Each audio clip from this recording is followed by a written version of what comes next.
प्रभाव पड़ा है या तरल का प्रभाव पड़ा है। द्रवों या गैसों के जो प्रवाह हम लोगों ने पढ़ा उसमें ये शर्त थी कि उन द्रवों या गैसों के अणुओं के बीच में आकर्षण का बल लगता है, यानी उनके परतों के बीच आंतरिक घर्षण बल लगता है।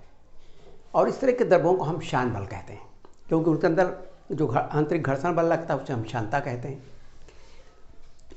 यहाँ पर हमको ऐसा पढ़ना है ऐसे द्रव्यों के बारे में कि जिनके अणुओं के बीच में आकर्षण का बल नहीं लगता और जो कंप्रेसिबल नहीं हैं, असंपीड्य हैं, जिनको हम दबा करके और उनके आयतन को परिवर्तित नहीं कर सकते। ऐसे द्रव्यों को हम अशान और असंपीड्य द्रव कहते हैं या तरल कहते हैं। ऐसे अशान तरल के प्रवाह के बारे में हमको पढ़ना है। तो यहाँ पर जो हमको पढ़ना है वो ऐसे द्रव्यों के बारे में जो एक तो अशान हैं, उनके बीच में शानता नहीं है, अशान है, और साथ ही साथ वो असंपीड्य भी हैं, उनको हम दबा करके और उनका आयतन नहीं बदल सकते।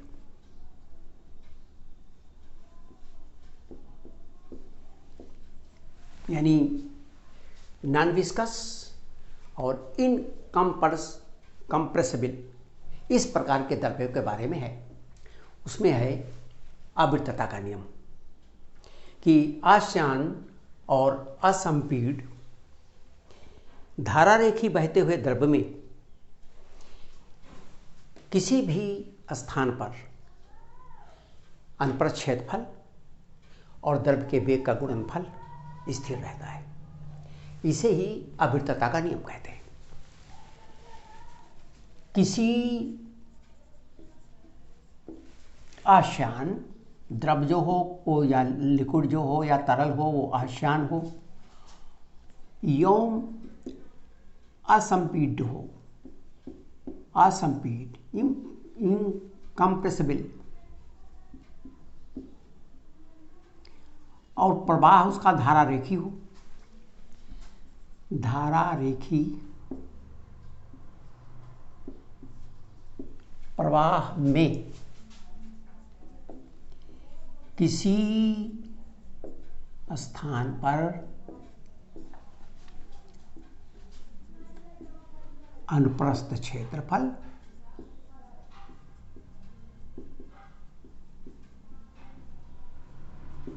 एवं वेग का गुणनफल नियत रहता है।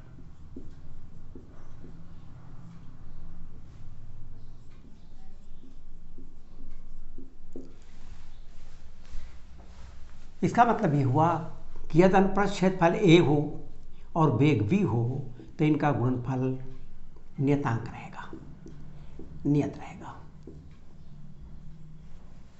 ए बी इक्वल टू कांस्टेंट के।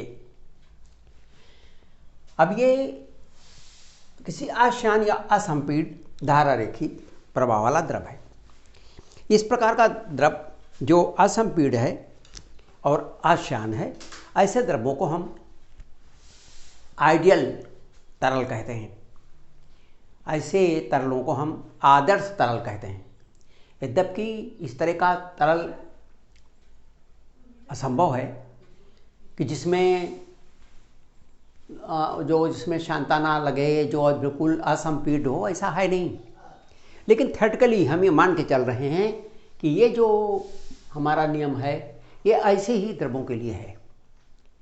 यद्यपि प्रैक्टिकली ऐसा द्रव संभव नहीं है, लेकिन फिर भी बहुत सारे ऐसे द्रव हैं जिनके की अणुओं के बीच में बहुत ही कम बल लगता है और इनकम्प्रेसिबल भी बहुत नहीं होते। तो ऐसे द्रव्यों को हम लगभग मान सकते हैं कि वो आदर्श द्रव हैं। तो ये आदर्श द्रव के लिए ही है।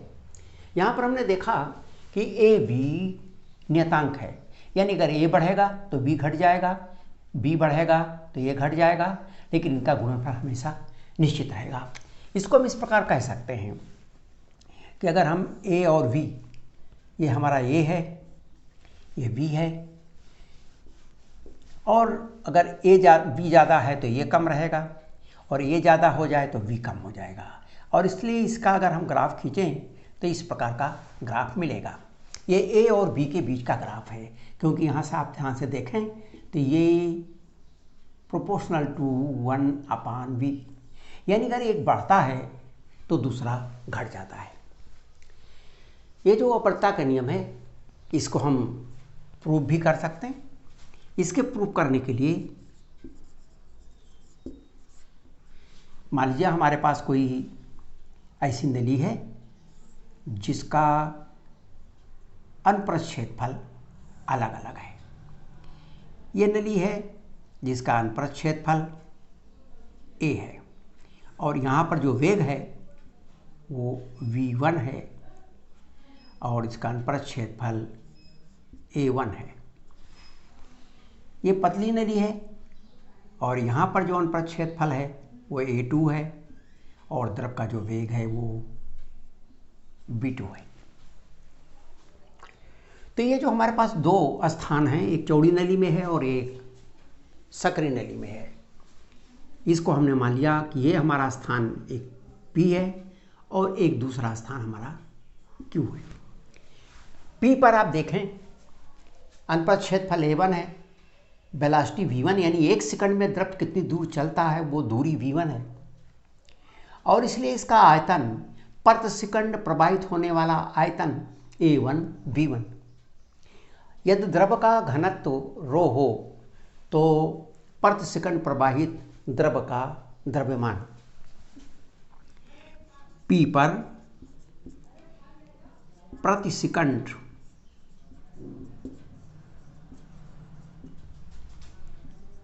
प्रवाहित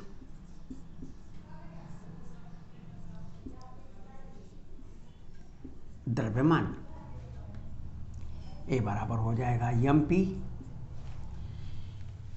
A1 अनप्रस्थ क्षेत्रफल है, B1 से गुणा किया तो 1 सेकंड का आयतन आ जाएगा, क्योंकि इतनी दूर वो पहुंच जाएगा द्रव, तो आयतन बराबर होता है क्षेत्रफल गुणे दूरी। 1 सेकंड के चली गई दूरी v1 है और रो से गुणा कर दिया जहां रो घनत्व है, तो ये P पर प्रति सेकंड प्रवाहित द्रव्यमान mp बराबर हो गया। इतना द्रव इधर को प्रवेश कर रहा है जहां रो घनत्व है।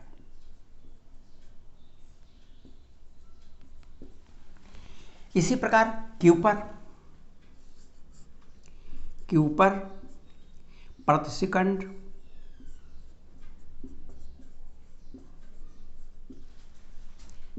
प्रवाहित द्रव्यमान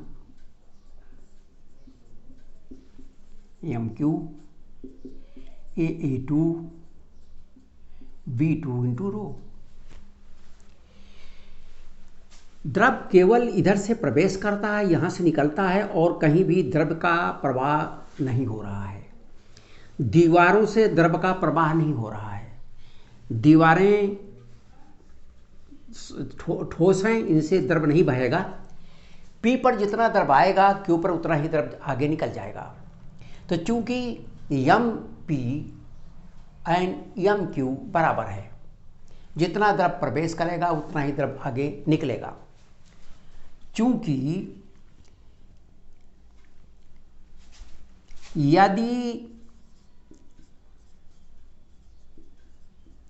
दीवारों से द्रव का प्रवाह ना हो, दीवारों में कोई छेद ना हो जिससे द्रव निकल रहा हो, तो केवल ये दो रास्ते हैं द्रव के निकलने का।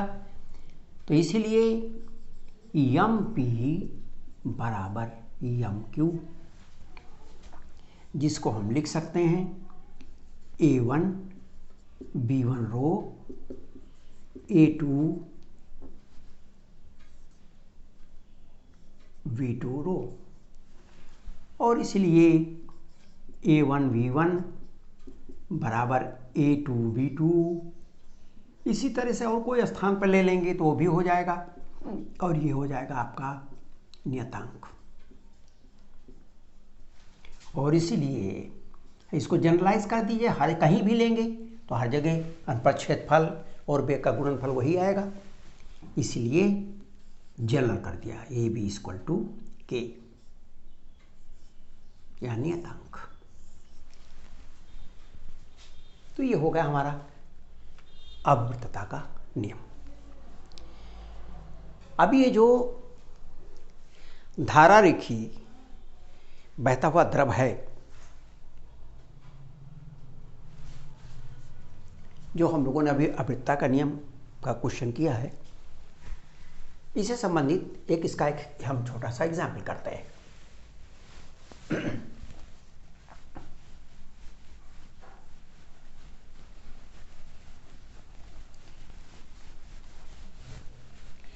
मान लीजिए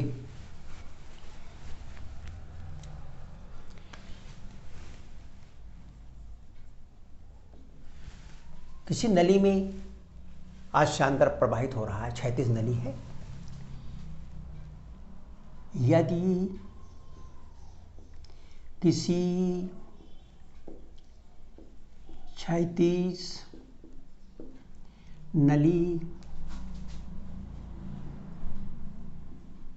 में नली की त्रिज्या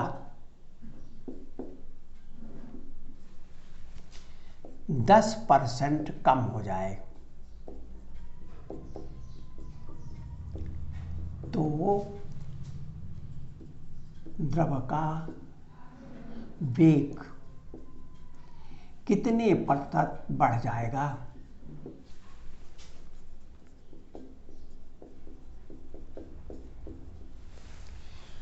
अगर नली की त्रिज्या घट जाएगी यानी नली पतली हो जाएगी तो वेग बढ़ जाएगा, चौड़ी रहेगी तो वेग कम रहेगा, जिससे कि अनुप्रस्थ क्षेत्रफल और वेग का गुणनफल हर जगह बराबर रहे। तो कोई नली है जिसकी त्रिज्या जितनी पहले थी उससे 10% कम हो गई। मान लिया प्रारंभिक त्रिज्या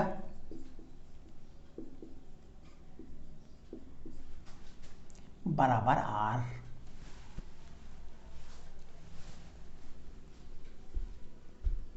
और इसीलिए प्रारंभिक क्षेत्रफल A1 equal to pi R square,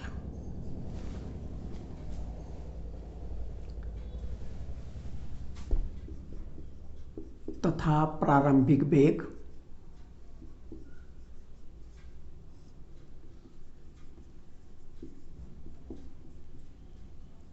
v। अब त्रिज्या 10% घट गई, त्रिज्या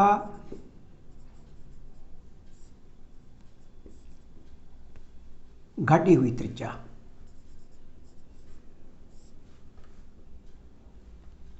घटी त्रिज्या इसको हम R डैश कर लेते हैं। ये कितनी हो जाएगी? 90%। 10% घट गई तो हो गई 90%। जितनी त्रिज्या पहले थी उसकी अब ये 90% ही त्रिज्या रह गई, यानी 0.9 R। अब पहले की त्रिज्या की ये 0.9 R रह गई। इसको ऐसे भी कर सकते हैं, इसको R1 बराबर R कर दें,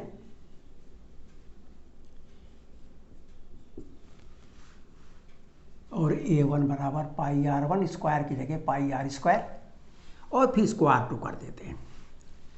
ये बराबर हो गया, जितनी त्रिज्या पहले थी उसका 90% रह गई, क्योंकि 10% त्रिज्या घट गई। 10% घट जाएगी तो बचेगी 90%। अब त्रिज्या इतनी रह गई, तो त्रिज्या घटेगी तो वेग बढ़ जाएगा, और इसलिए वेग v2 इसको हमने मान लिया जितना वेग पहले था उसमें ये डेल्टा v वेग और बढ़ गया। अब वेग हो गया v प्लस डेल्टा v। अवृत्तता के नियम से यही सूत्र लगा देंगे A1B1 बराबर A2B2।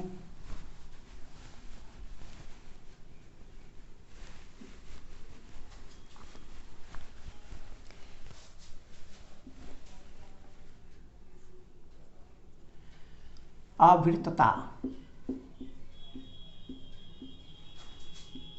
के नियम से A1B1 बराबर A2B2। A1 का मान है पाई आर स्क्वायर, B1 का मान है V, A2 का मान है पाई R2 स्क्वायर और R2 बराबर है 0.9R, और V2 का मान है V प्लस डेल्टा V।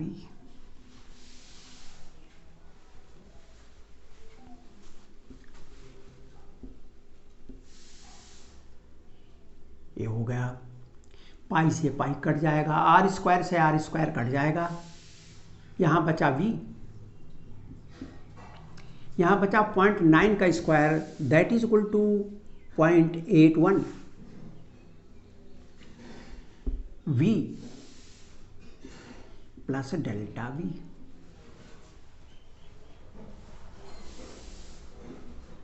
और इसलिए 1/, इसको इधर ले आए, इसको इधर ले आए, इसलिए V प्लस डेल्टा V, इसको इधर ले आए लेकिन इसको हम लिख इधर रहे हैं क्योंकि हमको मान निकालना है। तो V plus delta V/V is equal to 1/0.81 बराबर 100/81।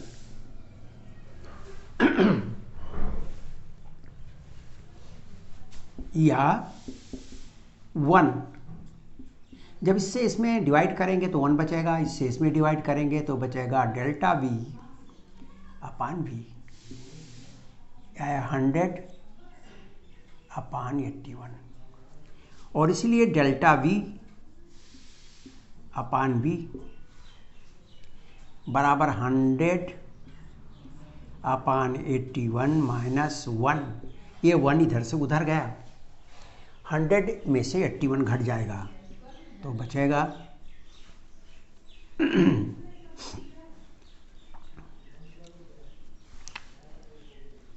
19।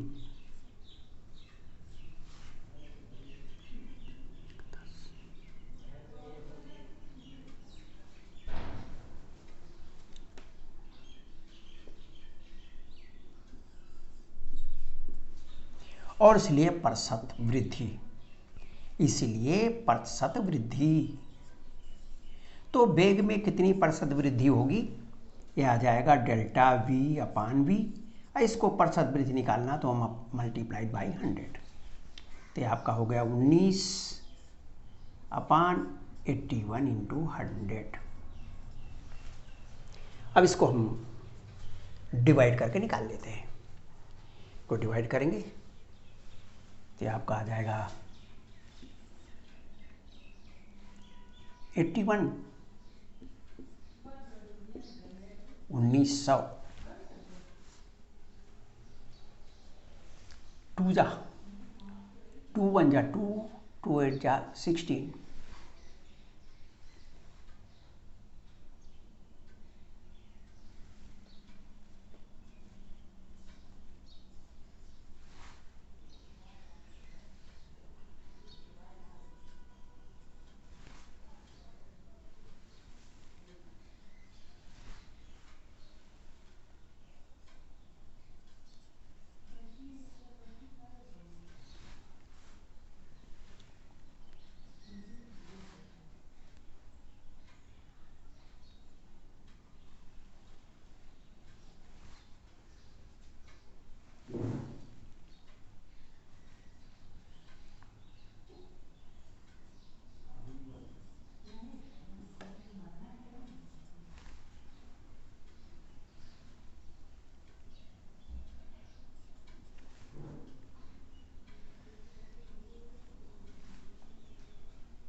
तो ये आपका ये आ गया करीब 23.45 इक्वल टू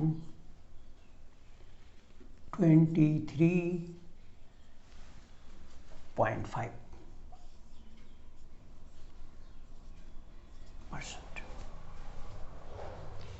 तो यदि 10% कम हो जाए त्रिज्या तो 23.5% उसका वेग बढ़ जाएगा।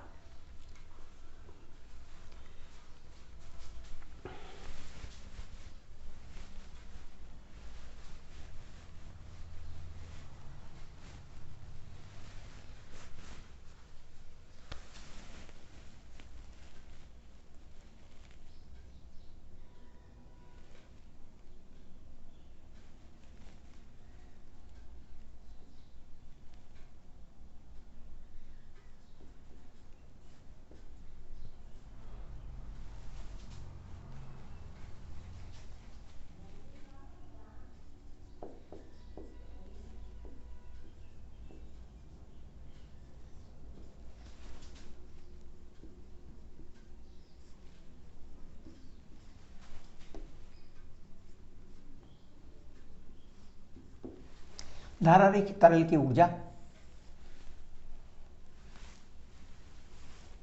धारारेखी बहते हुए तरल की ऊर्जा,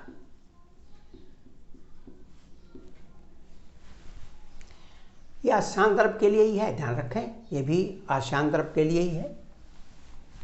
आसान द्रव धारारेखी बहते हुए द्रव में 3 प्रकार की ऊर्जाएं होते हैं। पहला गतिज ऊर्जा। गतिज ऊर्जा काइनेटिक एनर्जी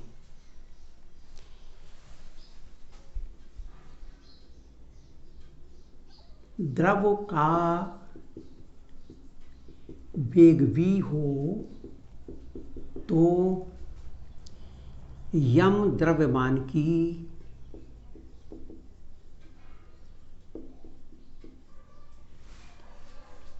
ऊर्जा is equal to half mv²। यदि आयतन v हो तो एकांक आयतन की ऊर्जा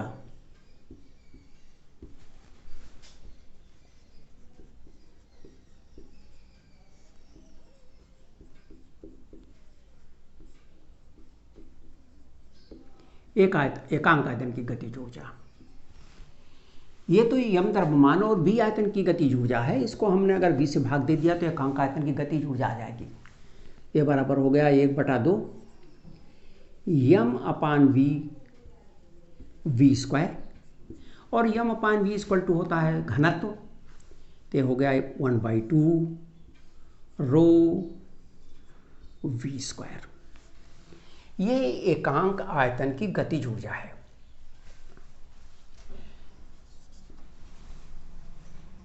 स्थितिज ऊर्जा, स्थितिज ऊर्जा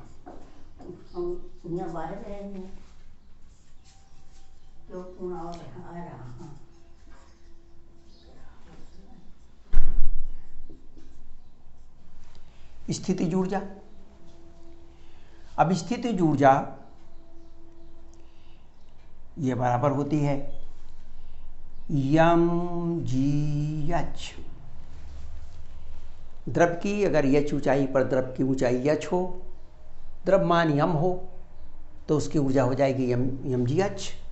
और अगर आयतन उसका v है तो ये v आयतन की ऊर्जा है, और इसलिए एकांक आयतन की ऊर्जा।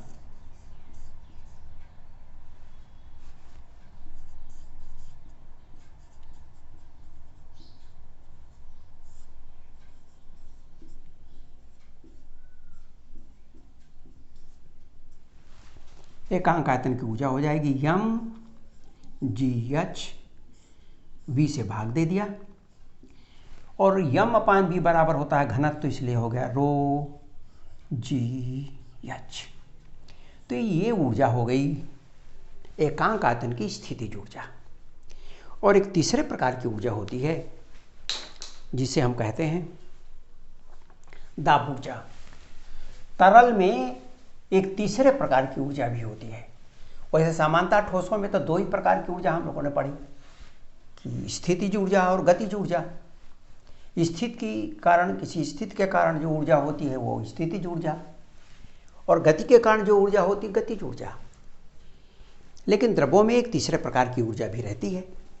जब हम द्रव्यों के ऊपर दाब डालते हैं तो द्रव विस्थापित होता है, और दबाव के कारण से जो कार्य होता है वो दाब ऊर्जा। हम पिचकारी में पानी भर करके दबाते हैं तो वो निकल जाता है, जो पानी है आगे, वो दाब ऊर्जा ही उसको गतिज ऊर्जा देती है। तीसरे प्रकार की ऊर्जा है दाब ऊर्जा। तो तरल में एक तीसरे प्रकार की ऊर्जा है दाब ऊर्जा। यदि तरल पर दाब P तथा अनुप्रस्थ क्षेत्रफल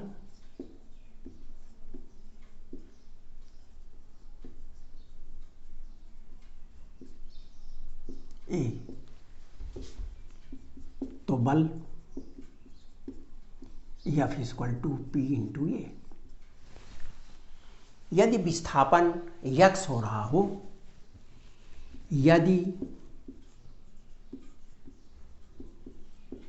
विस्थापन x हो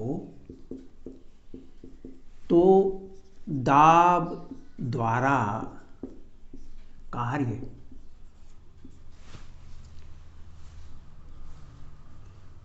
तो दाब ऊर्जा बराबर दाब द्वारा कार्य। तो दाब ऊर्जा बराबर दाब द्वारा कार्य।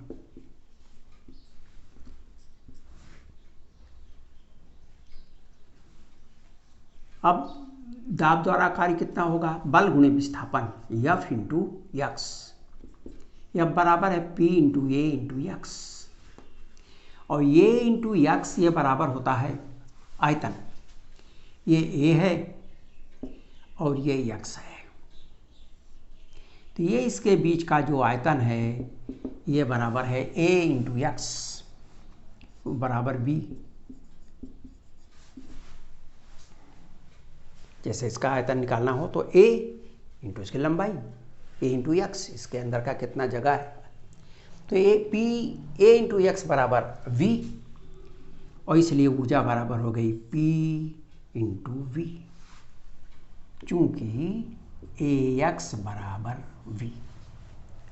ये तो V आयतन की ऊर्जा है, V आयतन की ऊर्जा है। हमको निकालना है एकांक आयतन की ऊर्जा, और इसलिए एकांक आयतन की दाब ऊर्जा।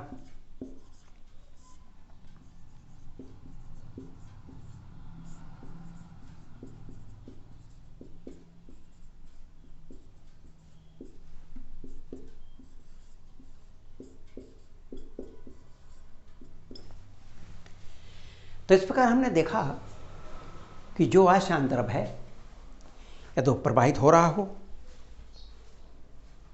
तो उसमें ये तीन प्रकार की ऊर्जाएं रहती। ध्यान रखेंगे तरल में ही है, ठोस में नहीं। ठोस में दो ही प्रकार की ऊर्जा हम लोगों ने पढ़ी, स्थितिज ऊर्जा, गतिज ऊर्जा। तो यहाँ पर जो धारा रेखी बहता हुआ द्रव है उसमें एक तो ऊर्जा गतिज ऊर्जा होगी, क्योंकि प्रवाहित हो रही है, जो तरल है प्रवाहित हो रहा है, और जो गति हो रही है उसमें वेलोसिटी है तो उसमें गतिज ऊर्जा होगी 12mv²। इसी तरह से अगर वो किसी भी विशेष स्थिति में है, अवस्था में है, द्रव नीचे बह रहा है कि ऊपर बह रहा है, द्रव की ऊंचाई कितनी है, उसके स्थान पर उसमें कार्य करने की क्षमता होती है। वो उसके प्रवाह होने के कारण नहीं है, वो स्थिर भी रहता तब भी वो ऊर्जा रहती, वो उसकी स्थिति के कारण है, तो उसको हम स्थितिज ऊर्जा कहते हैं। और तीसरे प्रकार की ऊर्जा है कि जब दबाव पड़ता है एक स्थान से दूसरा स्थान पर तो उसके कारण भी उसमें ऊर्जा होती है। तो यहाँ पर हम लोगों ने देखा कि 3 प्रकार की ऊर्जाएं होती हैं। दाब पड़ता है तो द्रव प्रवाहित होता है, काम होता है वो दाब के कारण से कार्य होता है, वो जो दाब के कारण से कार्य होता है वो दाब ऊर्जा है। तो हम लोगों ने 3 प्रकार की ऊर्जाएं पढ़ी। अब इसी से संबंधित है बर्नौली का प्रमेय। बर्नौली का प्रमेय, बर्नौली का प्रमेय हम लोगों ने इसको बहुत इसका नाम सुना, और बर्नौली के प्रमेय का हमारे जीवन में भी बहुत उपयोग है और वैसे इसके उदाहरण भी बहुत हैं। तो बर्नौली का प्रमेय, बर्नौली का प्रमेय धारा रेखी बहते हुए आसान द्रव में, धारा रेखी बहते हुए आसान द्रव में किसी भी स्थान पर या प्रत्येक स्थान पर संपूर्ण ऊर्जा, एकांक आयतन की संपूर्ण ऊर्जा नियत रहती है। यही है बर्नौली का प्रमेय। बर्नौली का प्रमेय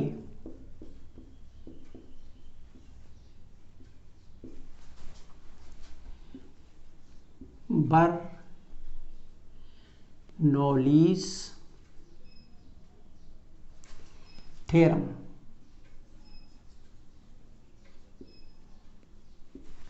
अब बर्नौलीज थ्योरम है क्या? बर्नौली का प्रमेय है कि किसी धारा रेखी बहते हुए आसान द्रव में, यानी जो प्रवाह हो रहा हो धारा रेखी हो, टर्बुलेंट न हो, क्योंकि हम लोगों ने शुरू में ही देखा है कि जो टर्बुलेंट रहता है, विक्षुब्ध प्रवाह रहता है, उसका अध्ययन करना कठिन है। लेकिन धारा रेखी प्रवाह चूंकि एक नियम के अंतर्गत रहता है, इसलिए उसका अध्ययन हम आसानी से कर लेते हैं। तो बर्नौली का प्रमेय क्या है कि धारा रेखी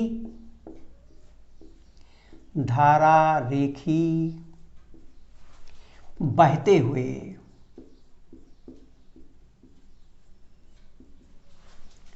आसान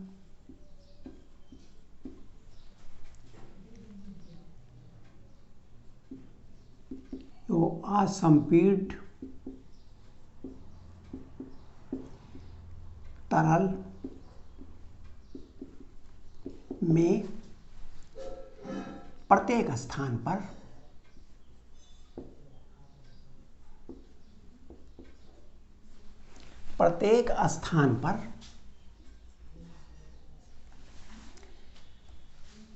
एकांक आयतन की संपूर्ण ऊर्जा, हम लोगों ने भी एकांक आयतन की ऊर्जा निकाली। तो एकांक आयतन की ऊर्जा, क्योंकि अगर आयतन अलग अलग हो जाएगा तो ऊर्जा का परिमाण भी अलग अलग हो जाएगा, इसलिए एकांक आयतन की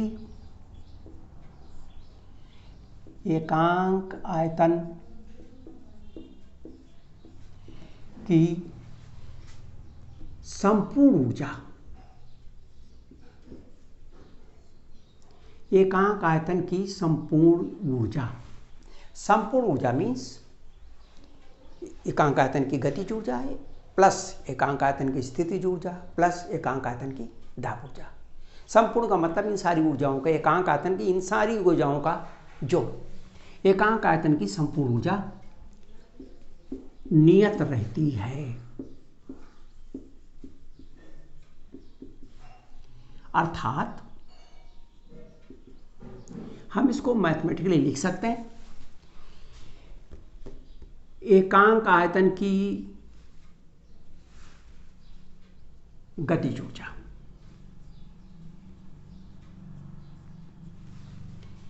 एकांक आयतन की स्थितिज ऊर्जा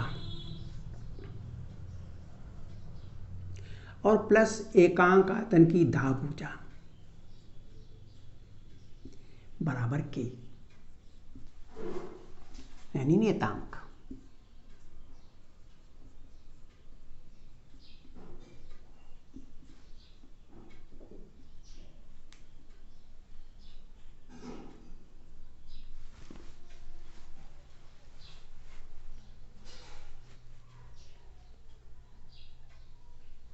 ये तो हो गया बर्नौली का प्रमेय कि किसी भी स्थान पर एकांक आयतन के संपूर्ण ऊर्जा नियत रहती। कभी कभी इसका एक दूसरा रूप भी हम कह सकते हैं, जिसे हम कह सकते हैं कि इसको हम हेड्स के रूप में, शीर्षों के रूप में भी कह सकते हैं कि धारा रेखे बहते हुए द्रव में किसी भी स्थान पर वेग शीर्ष, गुरुत्वीय शीर्ष और दाब शीर्ष का योग नियत रहता है। तो हम ये दूसरे प्रकार भी कह सकते हैं, अर्थात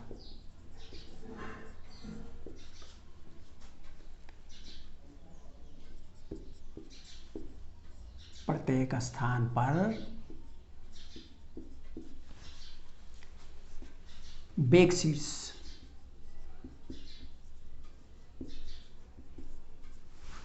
वेग शीर्ष जिसे कहते हैं वेलोसिटी हेड,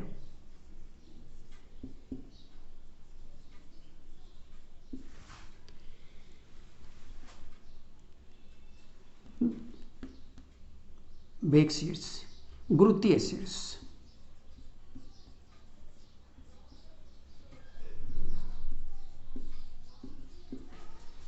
ग्रेविटेशनल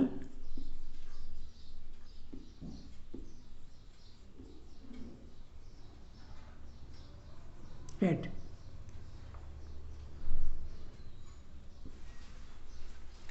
तथा दाब शीर्ष,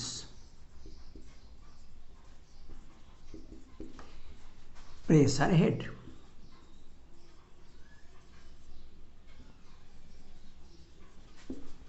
का योग नियत रहता है।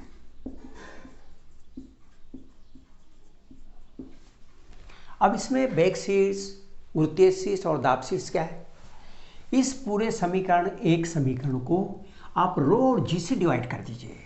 जब रो और डी से डिवाइड करेंगे तो आ जाएगा 1/2 v²/2g।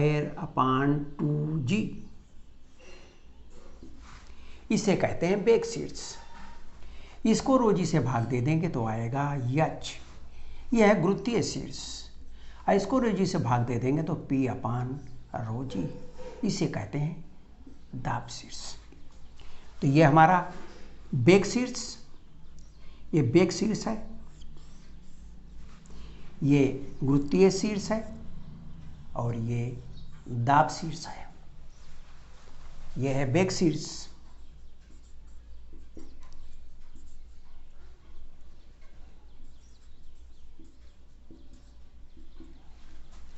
ये गुरुत्वीय शीर्ष,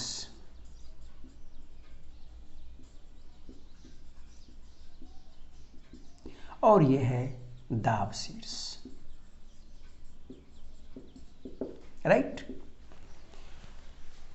और ये शीर्ष निकालने के लिए ये जो इक्वेशन हमारा है, इसी में आप रो जी से डिवाइड कर देंगे। जो रो जी है इसी से भाग दे देंगे तो सभी शीर्ष हमें ज्ञात हो जाएंगे। तो इस रूप में हम भी इसको हम परिभाषित कर सकते हैं, और इस रूप में तो ये परिभाषित यहाँ हमने किया ही है। ये हो गया हमारा बर्नौली का प्रमेय। अब ये जो बर्नौली का प्रमेय है कि इतना होता है, आइए हम इसकी गणना करते हैं, इसको सिद्ध करते हैं, प्रूफ कर देते हैं कि क्या इतना होता है। प्रूफ इसका क्या है? प्रूफ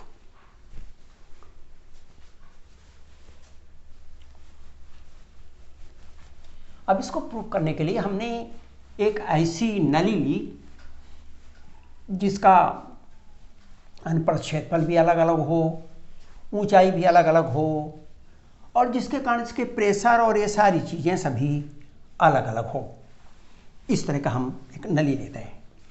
तो बर्नौली के प्रमेय का प्रूफ,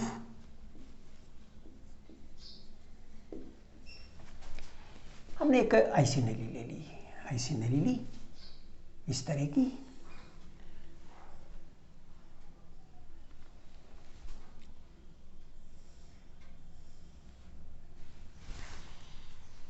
इस नली में यहाँ पर जो दबाव है इसका, ये P1 है। P1 दबाव के कारण से द्रव इसके अंदर बहता है, द्रव इसमें बह रहा है और द्रव इधर से निकल रहा है। तो यहाँ पर दबाव P1 है, और जिस वेग से द्रव इसमें प्रवेश करता है वो है V1, राइट। और यहाँ पर जिस वेग से द्रव निकलता है वो है v2, और जितना दबाव इसके ऊपर लग रहा है वो है p2।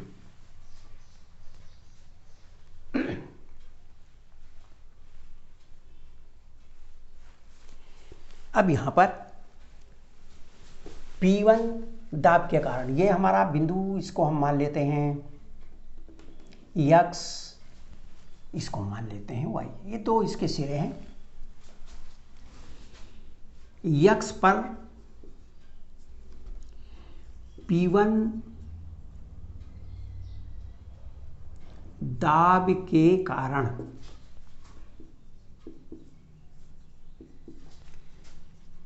द्रव का विस्थापन प्रति second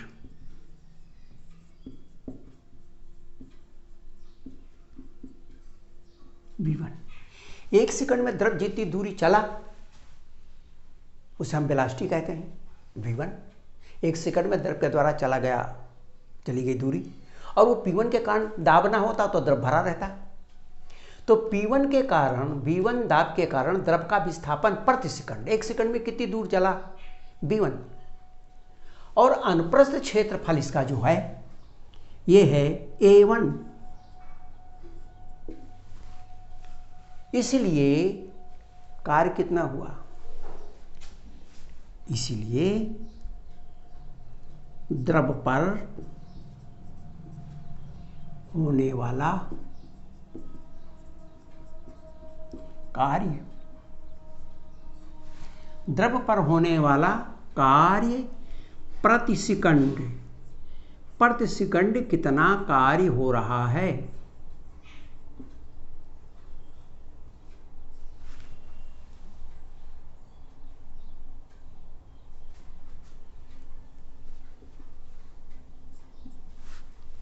P1 into A1 into V1।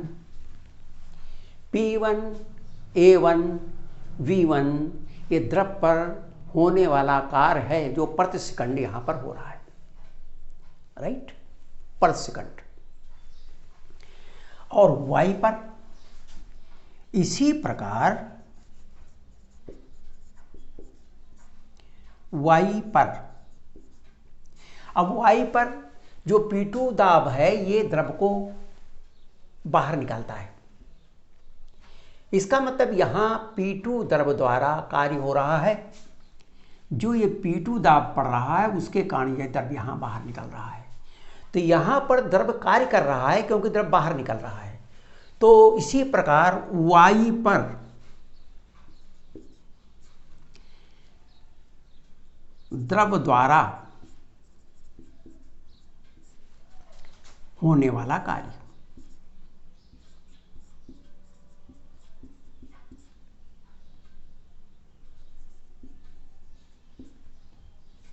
प्रति सेकंड। ध्यान रखेंगे यहां पर कार्य द्रव पर हो रहा है, यहां पर कार्य द्रव द्वारा हो रहा है क्योंकि द्रव बाहर को दबाव के विपरीत दबा के बाहर निकल रहा है। जो जहां दबाव लग रहा है, यहां का जो दबाव लग रहा है, इस दबाव के कारण ये दबाव के विपरीत निकल रहा है, इसलिए इस द्रव के द्वारा होने वाला कार्य है। तो y पर द्रव द्वारा होने वाला कार्य ये बराबर हुआ P2 A2 एंड V2, क्योंकि इसका क्षेत्रफल यहां पर है A2, और इसलिए द्रव पर होने वाला परिणामी कार्य या नेट कार्य, और इसलिए द्रव पर होने वाला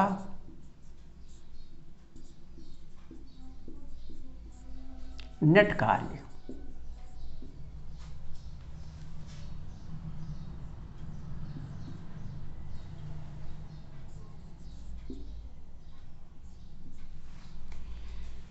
जितना द्रव पर कार्य हुआ और जितना द्रव ने दबाव पर यानी बाहर कार्य किया, द्रव ने जितना कार्य किया, द्रव द्वारा होने वाला काम,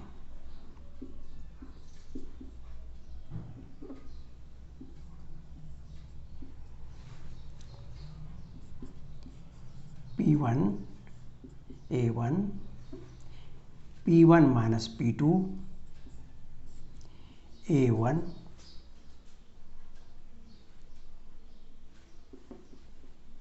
इसको ऐसे रहने दें। अब ध्यान से देखें, आवृत्तता के सिद्धांत से A1 B1 बराबर A2 B2, चूंकि A1 B1 बराबर A2 B2 और यह है आयतन, A2 B2 आयतन है, A1 B1 भी आयतन है और आयतन बराबर होता है द्रव्यमान बटा घनत्व बराबर m अपान रो, आवृत्तता के सिद्धांत से।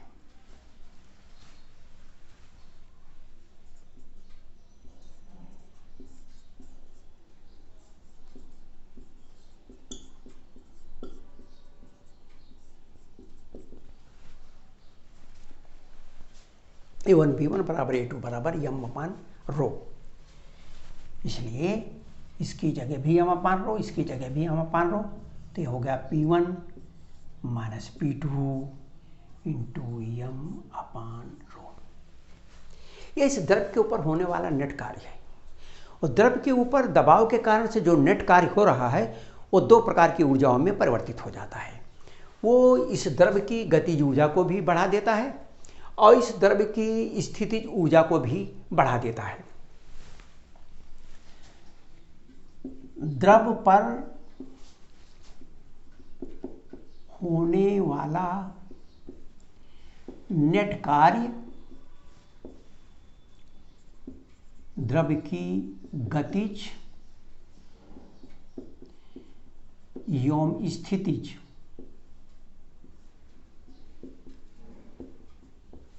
ऊर्जा की वृद्धि करता है।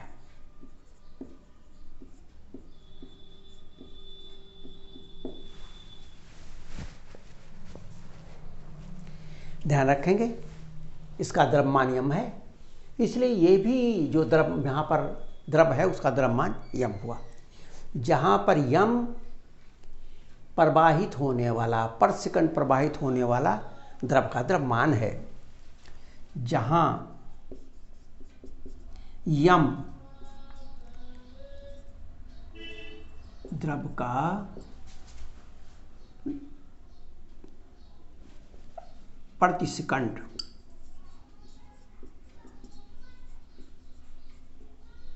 प्रवाहित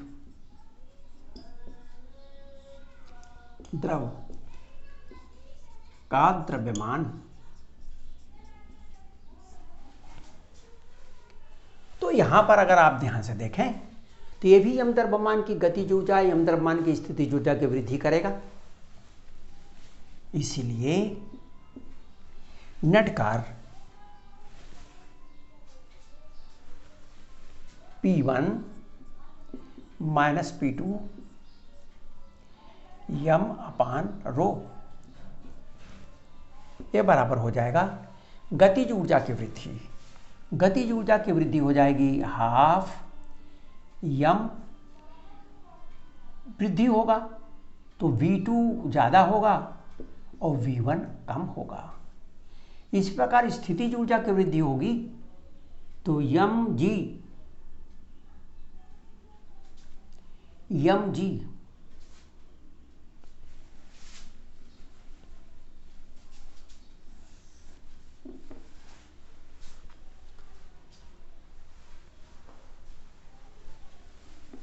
इसलिए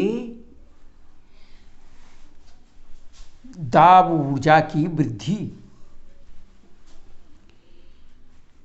P1 माइनस P2 m अपान रो, ये बराबर गतिज ऊर्जा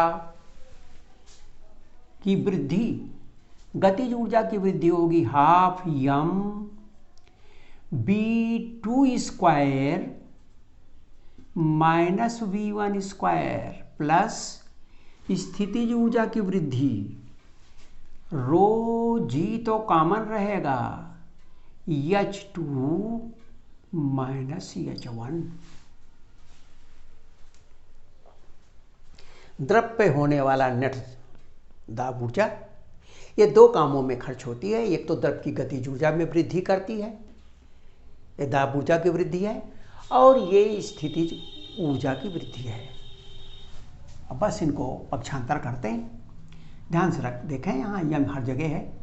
ओह सॉरी, ये भी यम है भाई, यम द्रव्यमान है, यम द्रव्यमान की ऊर्जा है, तो ये यम कट जाएगा।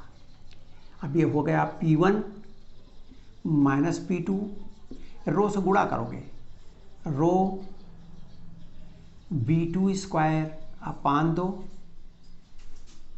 रो V1 स्क्वायर अपान 2, रो GH2, रो GH1, और इसीलिए ये इधर आएगा, rho V1 square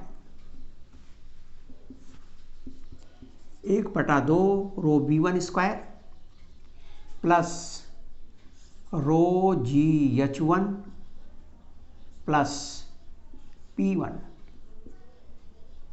half rho V2 square plus rho GH2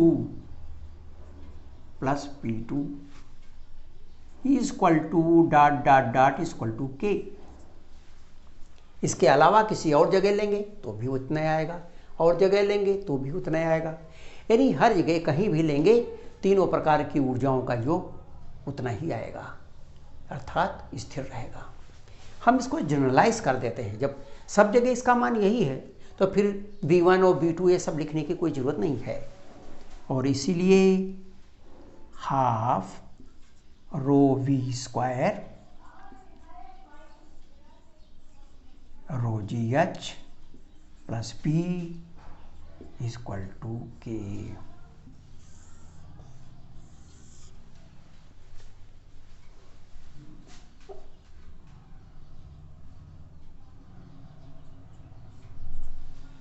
तो ये तो हो गया हमारा बर्नौली के प्रमेय का प्रूफ हो गया। बर्नौली के प्रमेय को क्या है, बर्नौली का प्रमेय, उसको हम कैसे प्रूफ करेंगे, तो ये हो गया बर्नौली के प्रमेय का प्रूफ। अब हम यहाँ पर आज तो हम इतना ही है।